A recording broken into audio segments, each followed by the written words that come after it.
Baik, Assalamualaikum warahmatullahi wabarakatuh. Perkenalkan nama saya Sally Aika Roma dengan NIM B1B1230008.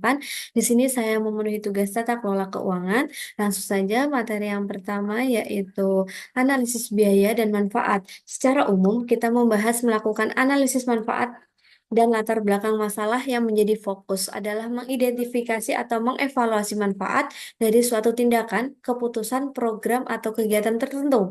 Dalam konteks ini, membahas bagaimana analisis ekonomi dapat diterapkan pada analisis anggaran, sehingga kegiatan yang dilakukan oleh pemerintah benar-benar memberikan manfaat yang lebih tinggi karena ditariknya dana masyarakat oleh pemerintah untuk membiayai kegiatan setiap ospek atau setiap kegiatan yang dilakukan oleh pemerintah.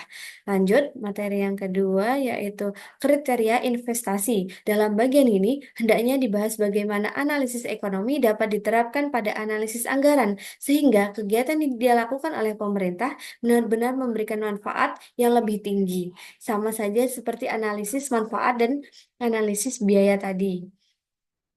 Terus yang kedua ada instrumen analisis manfaat dan biaya. Yang pertama ada nilai nilai sekarang atau NITO, Net Present Value. Dalam satu pendekatan yang umum dipakai dalam pengambilan keputusan berdasarkan manfaat dan biaya proyek atau kegiatan adalah untuk menghitung nilai sekarang bersih, yaitu dengan cara mengulangi nilai manfaat total dengan nilai biaya total yang semuanya dinyatakan dalam nilai sekarang. Bila nilai NPF itu positif, yaitu maka dikatakan bahwa proyek kegiatan atau kebijakan ini layak untuk dilaksanakan. Sehingga bila NPF itu tidak layak, maka proyek atau kegiatan itu dinamakan tidak layak.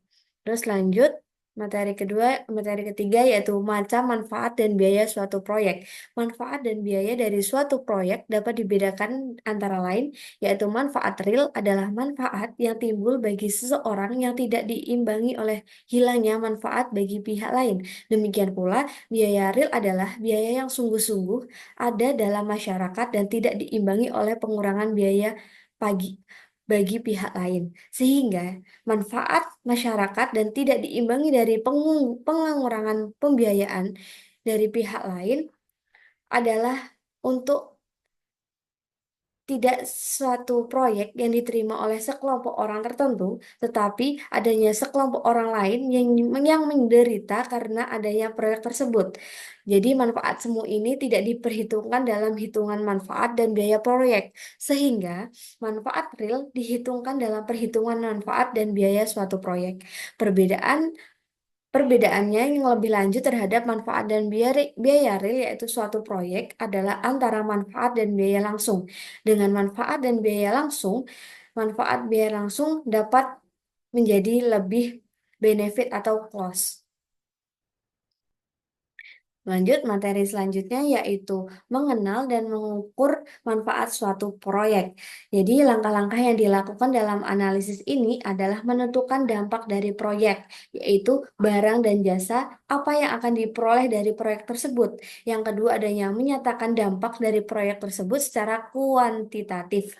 Biasanya, langkah kedua menjadi sangat sulit, sebab hubungan dengan bagaimana kita mengukur manfaat. Untuk itu, digunakan pendekatan sebesar nilai rupiah yang secara maksimum orang bersedia membayarnya karena mendapatkan jasa-jasa proyek itu atau willingness to play. Dengan adanya masalah pemboncengan bebas atau free rider, maka kita dapat secara tepat meneliti siapa yang akan memanfaatkan hasil proyek. Kesulitan yang lain adalah untuk membedakan manfaat langsung dan manfaat tidak langsung. Sering terjadi pula adanya penyimpangan-penyimpangan yang timbul oleh perhitungan ganda dalam penghitungan manfaat suatu proyek. Lanjut. Mengenal dan mengukur biaya proyek, yaitu konsekuensi dari adanya suatu proyek adalah beban suatu pengorbanan yang merupakan biaya dari proyek tersebut. Penggunaan sumber daya yang berlebih dapat membangun suatu proyek, akan mencakup pula opportunity cost yang dikarenakan pengorbanan atau hilangnya jasa produksi pada sektor lain. Sekalipun dalam hitung biaya dalam suatu proyek jauh lebih mudah daripada menghitung manfaat.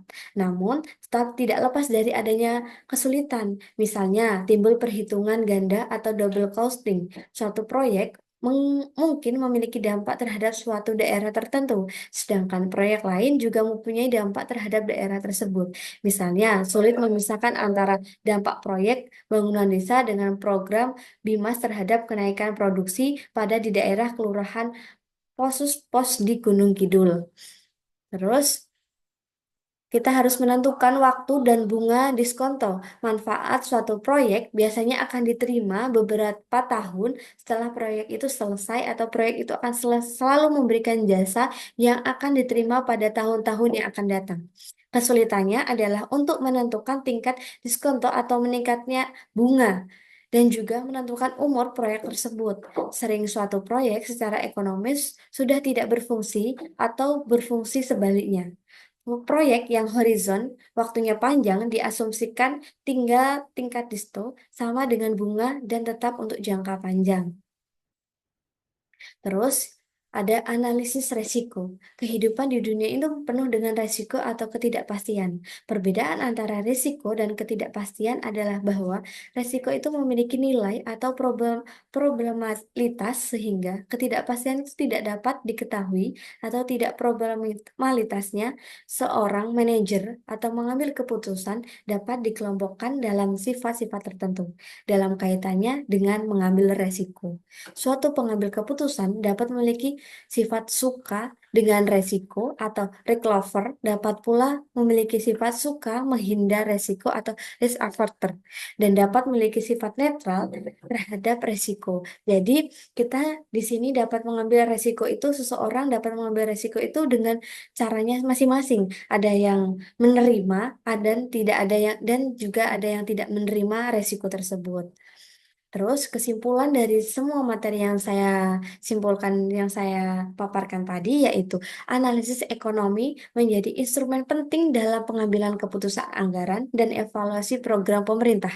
Dengan menerapkan analisis ekonomi, pemerintah dapat memastikan bahwa dana masyarakat yang digunakan untuk proyek atau pembangunan yang yang memberikan manfaat yang lebih tinggi dan berkelanjutan bagi masyarakat, yang membandingkan biayanya dan manfaatnya itu seperti analisis ekonomi yang membantu mengidentifikasi dan mengukur biaya dan manfaat dari berbagai pilihan proyek atau kegiatan. Mendorong efisiensi atau analisis ekonomi mendorong pemerintah untuk menggunakan sumber daya secara efisien dan efektif. Lanjut, yang materi yang terakhir yaitu oleh karena itu, analisis ekonomi menjadi instrumen yang penting dalam pengambilan keputusan, yaitu pengambilan keputusan evaluasi program pemerintah. Dengan menerapkan analisis ekonomi, pemerintah dapat memastikan bahwa dana masyarakat ini digunakan oleh masyarakat secara berkelanjutan dan untuk jangka panjang gitu. Terus mungkin itu saja yang bisa saya paparkan. Kurang lebihnya saya mohon maaf. Saya akhiri. Wassalamualaikum warahmatullahi wabarakatuh.